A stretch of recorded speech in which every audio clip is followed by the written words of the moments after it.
যদি স্বৈরাচারদের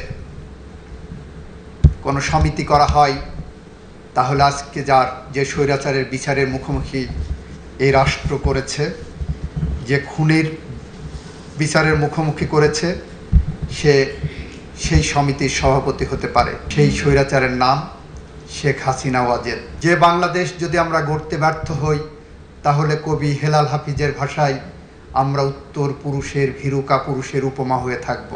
গত 24 বছরে মুক্তিযুদ্ধের চেতনার নামে যে রাজনীতি করা হয়েছে, সেখানে বলা হয়েছে আর একটা ধারণা দেওয়া হয়েছে মুক্তিযুদ্ধের চেতনা মানে খুন, মুক্তিযুদ্ধের চেতনা মানে ক্ষমতায় টিকে থাকার জন্য গুম করা, মুক্তিযুদ্ধের চেতনা মানে দিনের ভোট রাতে করা, মুক্তিযুদ্ধের চেতনা মানে চাঁদাবাজি করা, মুক্তিযুদ্ধের চেতনা মানে লুটেরাদের প্রতিষ্ঠা করা, মুক্তিযুদ্ধের চেতনা মানে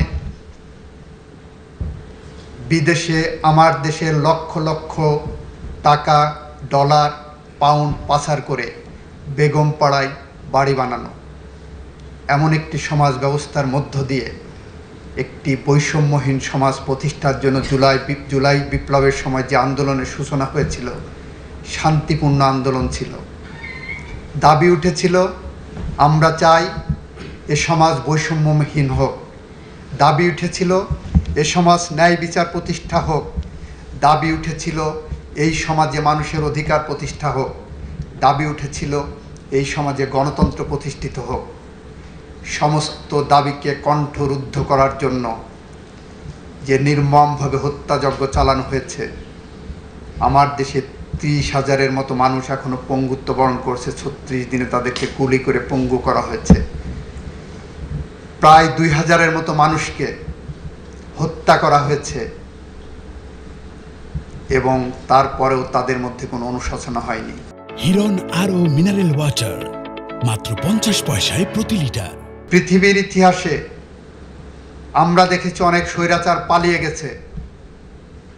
আমরা বাংলাদেশে দেখেছি স্বৈরাচার পালিয়েই শুধু যাননি, তার 300 মেম্বার অফ পার্লামেন্ট পালিয়েছেন, তার ক্যাবিনেট পালিয়েছেন, তার শপথবদ্ধ রাজনীতিবিদরা পালিয়েছেন। পৃথিবীর ইতিহাসে এরকম স্বৈরাচারের জন্ম হয়নি।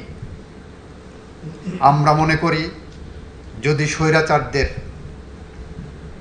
কোনো সমিতি করা হয় তাহলে আজকে যে স্বৈরাচারের বিচারের মুখোমুখি এই রাষ্ট্র করেছে, যে খুনের বিচারের মুখোমুখি করেছে, সেই সমিতির সভাপতি হতে পারে। সেই স্বৈরাচারের নাম শেখ হাসিনা ওয়াজেদ, যিনি আজকে আপনাদের সামনে একজন আসামি ছাড়া আর কিছুই নয়।